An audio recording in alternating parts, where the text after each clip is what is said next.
Hello everyone, welcome to my YouTube channel. आज हम आपके सामने लेकर आए हैं ज्योग्राफी एनसीईआरटी क्लास 6 और उसका चैप्टर 3। तो आज हम पढ़ेंगे मोशंस ऑफ द अर्थ के बारे में, यानी कि पृथ्वी की गतिविधियां। तो ये बेसिकली चैप्टर जैसा कि आप दिख रहा है, इसमें motion of the earth means जो हमारी अर्थ है वो किस तरीके से उसका मूवमेंट होता है, तो उसी के बारे में आज हम देखेंगे। तो आइए देख लेते हैं types of earth movement. Types of earth movement के बारे में बात करें तो बेसिकली इसकी दो मूवमेंट्स होती हैं, rotation of the earth and the second is revolution of the अर्थ। तो ये दो बेसिक कॉन्सेप्ट्स होते हैं हमारी अर्थ के मूवमेंट के, किस तरीके से अर्थ जो है वो रोटेट करती है और किस तरीके से रिवॉल्यूट करती है। तो आइए वन बाय वन के बारे में थोड़ा डिस्कस कर लेते हैं। Earth movement. तो आइए बेसिकली हम देख लेते हैं कि अर्थ मूवमेंट होती क्या है। तो हम वन बाय वन डिस्कस करेंगे अपनी चीजों के बारे में और देखते हैं हमारी फर्स्ट क्या है हमारा टॉपिक, रोटेशन। तो रोटेशन के बारे में पढ़ने से पहले हम थोड़ा सा पिक्चर को देख लेते हैं। तो हमारी ये जो पिक्चर है, इसमें आपको दिख रहा है कि जो अर्थ है वो किस तरीके से रोटेट करती है। तो ये देखिए, जो ये है इसका पिन पॉइंट यानी कि अर्थ एक्सिस पॉइंट, जो कि हमारी 23.5 डिग्री पर क्या है, ये झुकी हुई है। और ये हमारी है लाइन इक्वेटर लाइन, जो कि 0 डिग्री पर है। और इसी तरीके से जो हमारी अर्थ है वो रोटेट होती है अपने खुद के एक्सिस पर, यानी कि it's on axis, earth rotation on it's on axis. यानी कि जो अर्थ है वो अपने एक्सिस पर क्या करती है, घूमती है। तो ये डेली मोशन होता है, यानी कि डेली की गतिविधि है, गति है। Earth rotation is the 24 hour counter clockwise spin on its axis causing day and night. तो क्या होता है कि एक्चुअल में जो अर्थ है वो 24 आवर तक क्या करती रहती है, क्लॉकवाइज अपने ही एक्सिस पर क्या करती रहती है, घूमती रहती है। और इसी के कारण क्या होते हैं, हमारे डे और नाइट क्रिएट होते हैं। तो आइए हम थोड़ा डिस्कस और कर लेते हैं। हिंदी में भी हमने इसको थोड़ा सा कन्वर्ट किया है ताकि आप लोग इसको इजीली समझ सके।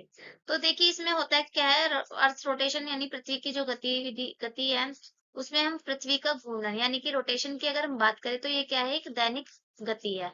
यानी कि जो डेली क्या होती है, मोशन होती रहती है। तो पृथ्वी द्वारा अपनी धुरी पर 24 घंटे यानी कि सटीक अगर इसका एग्जैक्ट टाइम देखा जाए तो वो होता है 23 आवर्स 56 मिनट एंड 4 सेकेंड, लेकिन इसको हम अप्रोक्स में मानकर चलते हैं 24 आवर्स। मेघ वामार्त यानी कि क्लॉकवाइज जो है ये पश्चिम से पूर्व की ओर क्या करती है, चक्कर लगाती है, जिसके कारण ही क्या बनते हैं, हमारे दिन और रात बनते हैं। तो ये बेसिकली हिंदी में हमने इसलिए दिखाया गया है ताकि जो अगर किसी को इंग्लिश में समझ में ना आए तो वो इजीली क्या कर सकता है, हिंदी में इन चीजों को समझ सकता है। और ये बेसिकली हिंदी मीडियम वालों को भी बहुत फायदे की चीज है कि वो यहाँ से अपनी चीजों को इजीली समझ सकते हैं। तो आइए ब्रीफली समझ लेते हैं एक बार और फिर से रोटेशन को, कि एक्चुअल में रोटेशन हमारा है क्या और इसमें क्या क्या मेन पॉइंट्स आते हैं। अर्थ स्पिन्स ऑन इट्स एक्सिस, यानी कि जो अर्थ है इसका फर्स्ट पॉइंट तो हमारा यही हो जाता है कि अर्थ जो है वो अपने खुद के एक्सिस पर क्या करती है, घूमती है। The turning of the planet on its axis, कि जो अर्थ का टर्निंग पॉइंट है वो खुद के ही एक्सिस पर होता है। टाइम टेकन, तो एक्चुअल में इसको जो रोटेट होने में जो रोटेशन का टाइम लगता है वो कितना लगता है, अप्रोक्स 24 आवर्स लगते हैं, जो कि सोलर डे के नाम से भी जाना जाता है। जिसमें अब मैंने आपको अभी एग्जैक्ट टाइम बताया था कि 23 आवर्स 56 मिनट एंड 4 सेकेंड का एग्जैक्ट टाइम होता है, लेकिन अप्रोक्स में हम इसको 24 आवर मानकर चलते हैं। मैकेनिज्म की बात करें तो अर्थ रोटेट ईस्टवर्ड, की जो अर्थ है वो कहाँ की तरफ मूवमेंट करती है, पूर्व की ओर, यानी पश्चिम से पूर्व की ओर। As view from Polaris turn counter clockwise, और इसको हम क्या बोलेंगे कि ये घड़ी की दिशा, जैसे कि घड़ी अपनी जिस डायरेक्शन में घूमती है उसी डायरेक्शन में हमारी अर्थ भी क्या करती है, रोटेट करती है। Fourth point is day and night cycle, तो इसी से हमारी क्या बनते हैं, डे और नाइट बनते हैं। The side facing the sun experiences day time, तो जिस टाइम पर जो हमारी अर्थ है सन की तरफ उसका फेस है वहां पर क्या होगा, डे होगा। While the side facing away is in dark, यानी कि नाइट टाइम। और जिस साइड सन का बैकवर्ड साइड है, यानी कि सन की जहां पर लाइट नहीं पड़ रही है अर्थ पर, वो क्या होता है, डार्कनेस होती है, यानी कि वहां पे उस वक्त क्या होती है, रात होती है। तो इसी तरीके से जो हमारे क्या है कि दिन और रात बनते हैं। तो आइए बात कर लेते हैं हम घूर्णन यानी रोटेशन के हिंदी में हमने जो ट्रांसलेट किया है उसके बारे में। तो वन इसका देख लेते हैं कि एक्चुअल में ये होता क्या है। घूर्णन अपने अक्ष पर पश्चिम से पूर्व की ओर घूमती है, जैसे कि मैंने अभी बताया कि ईस्टवर्ड यानी कि पश्चिम से पूर्व की तरफ घूमती है, और इसी घूर्णन को हम क्या कहते हैं, रोटेशन यानी कि रोटेशन कहा जाता है। यह एक चक्कर लगभग 24 घंटे में पूरा करती है, जिससे दिन और रात होते हैं। पोलरिस यानी ध्रुव से देखने पर यह वामावर्त यानी कि क्लॉकवाइज घूमती हुई दिखाई देती है, जिसे हम घड़ी की दिशा, जैसे हमारी घड़ी की सुइयां एक डायरेक्शन में घूमती है, उसी तरीके से जो हमारी अर्थ भी है वो भी क्या करती है, रोटेशन पूरा करती है अपना। Now the next topic is revolution of the अर्थ। अब हम पढ़ेंगे सेकंड टॉपिक, हमारा जो टाइप्स ऑफ अर्थ मूवमेंट था उसमें आता है हमारा रिवॉल्यूशन। तो रिवॉल्यूशन को अगर हम देखें तो ये ईयरली मोशन होता है, जैसे कि आपने पढ़ा रोटेशन क्या होता है, डेली मोशन, और जो रिवॉल्यूशन है वो हमारा ईयरली है। यानी कि ये एक पूरा रिवॉल्यूशन लगाने में, अर्थ जो है वो सन का पूरा रिवॉल्यूट करने में कितना टाइम लेती है, पूरा 1 ईयर का टाइम लेती है।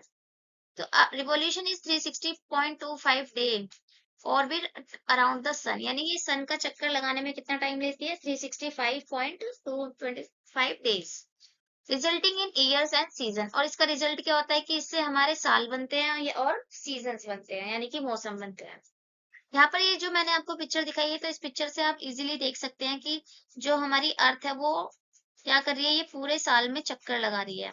तो 23 सितंबर को क्या होता है, ऑटम इक्वेरियम आता है, जिसमें हमारी जो सन की लाइट है वो इस डायरेक्शन में पड़ती है। वहीं अगर दिसंबर 22 की बात करें तो जो ये हमारा कौन सा है, विंटर सोलिस्टिक है।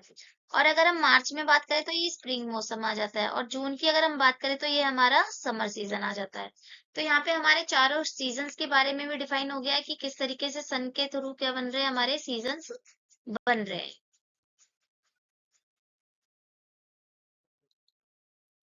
आइए अब हम बात कर लेते हैं रिवॉल्यूशन ऑफ द अर्थ के बारे में। तो थोड़ा सा इसको ब्रीफली हमने यहाँ पे नोट बना लिया इसका, ताकि आप अगर किसी के एग्जाम के पर्पज से है तो वो उसको क्या क्या पॉइंट्स लिखने हैं तो वो भी यहाँ पर वो इजीली यहाँ से नोट डाउन कर सकते हैं। अर्थ मूव अराउंड द सन, की जो हमारी अर्थ है वो सन का चक्कर लगाती है। This is define as revolution, इसी को क्या कहा गया है, रिवॉल्यूशन कहा गया है, यानी कि परिक्रमण करना। एक तरीके से जैसे जैसे हम परिक्रमा लगाते हैं, सेम हमारी जो अर्थ है वो भी सन का क्या करती है, परिक्रमा लगाती है। It is orbital motion of the earth around the sun, और ये क्या है, एक ऑर्बिटल मोशन है अर्थ का, जो कि सन के चक्कर लगाने का है। Completed in anti-clockwise direction in the approximately 365.242 days। तो ये अप्रोक्सली, जैसे मैंने अभी देखा था कि रोटेशन में हमने देखा कि क्लॉकवाइज जो है हमारी अर्थ वो रोटेट करती है, लेकिन रिवॉल्यूशन की अगर हम बात करते हैं तो ये करती है हमारी एंटी क्लॉकवाइज। और इसको पूरा चक्कर लगाने में, यानी कि सन का पूरा चक्कर लगाने में इसको कितना टाइम लगता है, 365.242 डेज लगते हैं। टेक्स इट टेक्स 365 डेज, और इसको अप्रोक्स माना गया है 365 days. This define a solar year, और इसी को क्या कहा जाता है, सोलर ईयर कहा जाता है। Which is the time is take for earth to complete one full revolution, यानी कि जो अर्थ है वो एक पूरा रिवोल्यूशन पूरा करने में कितना टाइम ले रही है, 365 डेज ले रही है। कॉजेज सीजन्स की बात करें तो इसी की वजह से हमारे क्या बनते हैं, सीजन्स बनते हैं। The combination of revolution and the 23.5 degree axial tilt cause changing season, यानी कि जो हमारी अर्थ है वो कितने डिग्री पर झुकी हुई है, 23.5 डिग्री पर ये झुकी हुई है, और इसी की वजह से जो है वो हमारे सीजन्स चेंज होते हैं। As earth revolve one hemisphere tilt toward the sun, जैसे ही जो हमारी अर्थ है, क्या होता है कि हमारी अर्थ रिवॉल्व हुई और वो उसने एक टाइल्ट क्या करा, एक हेमिस्फेयर की तरफ गई जहां पर सन पड़ रहा है, तो वहां पर क्या होगा, समर सीजन होगा। While the other tilt away winter, और जैसे ही दूसरी टिल्ट की तरफ मूव करेगी तो वो वैसे कहाँ पर क्या सीजन होगा, winter. Affecting temperature and day light hours, और ये अफेक्ट करते हैं टेम्परेचर और डे लाइट आवर्स को। आई होप आपको ये कॉन्सेप्ट थोड़ा समझ में आएगा। आप इसको इजीली जो है वो पिक्चर के थ्रू भी देख सकते हैं, जैसे कि मैंने अभी आपको पीछे पिक्चर दिखाई थी।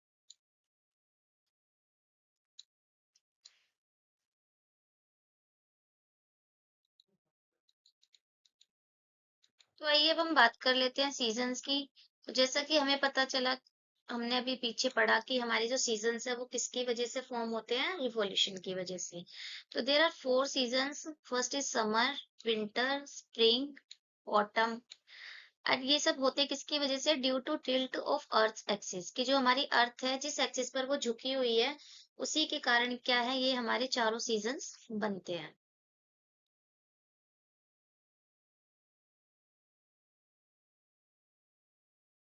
तो आइए हम पढ़ लेते हैं season cos tilt of earth axis, की जो अर्थ है वो जिस एक्सिस पर झुकी हुई है यानी कि 23 एंड 0.5 डिग्री पर, उसी के कारण क्या हो रहे हैं, हमारे सीजन्स बनते हैं।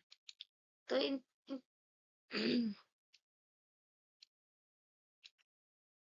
तो उसी की वजह से हमारे सीजन्स बने हुए हैं।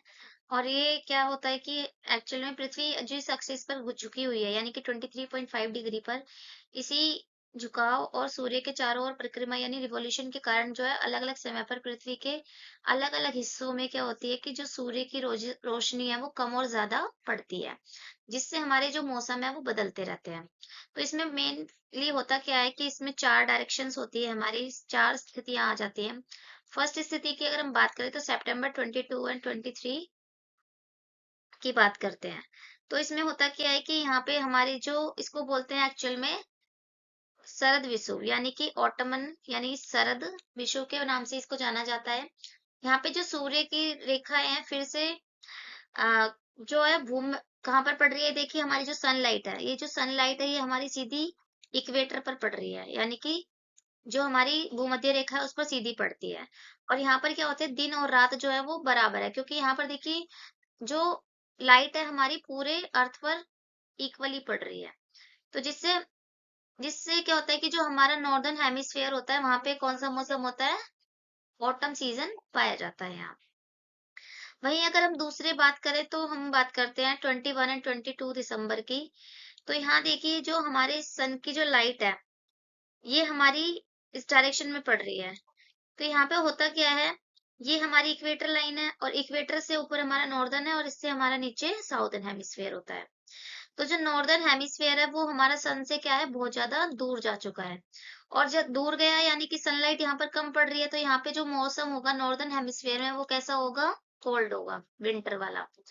और यहाँ पे क्या होता है, जो साल का सबसे छोटा दिन भी आपको यही दिन देखने के लिए मिलेगा। वही अगर हम थर्ड डायरेक्शन की बात करें यानी 20 एंड 21 मार्च की अगर हम बात करते हैं तो इसे बोलते हैं बसंत विषुव, यानी कि वेर्नल इक्विनॉक्स। यहाँ पर सूर्य की जो सीधी किरणें हैं वो हमारी किस पर पड़ रही है, हमारी जो पड़ रही है वो सीधी इक्वेटर पर पड़ रही है। पूरी पृथ्वी पर दिन और रात लगभग यहाँ पर क्या होते हैं, बराबर होते हैं। और जो हमारा नॉर्दर्न हेमिस्फीयर है वहां पे हमारा क्या हो जाता है, वसंत स्टार्ट हो जाता है, यानी कि स्प्रिंग का मोशन शुरू हो जाता है। यहाँ पर अगर हम फोर्थ डायरेक्शन की बात करते हैं तो फोर्थ डायरेक्शन है हमारी जून का महीना, जो कि हमारा है 20 जून। और इसको हम ग्रीष्म यानी कि समर वेकेशन के उससे भी बोलते हैं। ये उत्तरी गोलार्ध, यहाँ पर क्या होता है कि नॉर्दर्न हेमिस्फीयर में क्या होगा कि जो हमारी सनलाइट है वो डायरेक्ट सीधी पड़ेगी, और जो साउदर्न हेमिस्फीयर है वहां पे क्या होगी, पूरी हमारा कैसा होगा, ठंडा होगा यहाँ पे। और लेकिन जो हमारा नॉर्दर्न हेमिस्फीयर है वहां पर सूर्य सीधा पड़ता है और सबसे ज्यादा सनलाइट वहां पर पड़ी हुई है। और यहाँ पे क्या होगा, इस वक्त बहुत ज्यादा गर्मी होगी और साल का सबसे लंबा दिन भी यही होता है। तो ये चारों हमने डिस्कस कर लिए हैं कि जो अर्थ जिस एक्सिस पर झुकी हुई है उसके कारण किस तरीके से सीजन्स जो है वो बनते हैं। तो आइए अब हम जान लेते हैं इम्पोर्टेंट डेट्स। कुछ इम्पोर्टेंट डेट्स हैं जो कि मैंने अभी अभी आपके सामने डिस्कस की थी पिछली स्लाइड में, तो यहाँ पे मैं इसको दोबारा से डिस्कस कर देती हूँ। तो फर्स्ट हमारी है 21 जून, जो कि हमारा सबसे लॉन्गेस्ट डे है। 22 दिसंबर यानी कि जो सबसे शॉर्टेस्ट डे है। वहीं अगर हम 21 मार्च एंड 23 सितंबर की बात करें तो यहाँ पर दिन और रात हमारे क्या होते हैं, हमेशा बराबर पाए जाते हैं। आइए अब इसी के साथ हम अपना थोड़ा कंक्लूजन देख लेते हैं कि हमने पूरी ऑल ओवर जो हमारी स्लाइड थी, जो हमारी वीडियो है उसमें हमने किसके बारे में बात करी है और हमारा हमें इससे क्या सीखने के लिए चीजें मिलती हैं। तो फर्स्ट है earth movement explains day and night and season, कि जो अर्थ की मूवमेंट थी, हमने तो अर्थ की दो मूवमेंट्स के बारे में पढ़ा, रोटेशन एंड रिवोल्यूशन। उनको हमने ब्रीफली एक्सप्लेन भी किया और देखा कि किस तरीके से दिन और रात बनते हैं और किस तरीके से सीजन्स फॉर्म्ड होते हैं। सेकंड अगर हम बात करें तो very important for life on earth, कि जो हमारी अर्थ है उस पर जो हमारी लाइफ है वो बहुत ही ज्यादा क्या है, इम्पोर्टेंट है। और उसके लिए हमारी जो अर्थ की मूवमेंट होना भी बहुत ज्यादा जरूरी है, जो हमारी पूरी लाइफ को क्या करती है, पूरी तरीके से डिपेंड बनाती है अर्थ पर, कि हमें अपने अर्थ को किस तरीके से सेव कर कर चलना है, हमें किस तरीके से उसको प्रोटेक्शन देनी है, और किस तरीके से हम अपनी लाइफ को सरवाइव करते हैं अर्थ पर। थैंक यू सो मच कि आई होप आपको हमारी ये वीडियो अच्छी लगी, और हम इस वीडियो को यहीं पर समाप्त करते हैं। आई होप आपको थोड़ा अच्छा लगा होगा वीडियो को देखकर। थोड़ी हमारी कोशिश रहेगी कि हम आपको और अच्छे से अच्छा कंटेंट देने की कोशिश करें, ताकि आप चीजों को इजीली क्या कर पाओ, समझ पाओ। Thank you so much.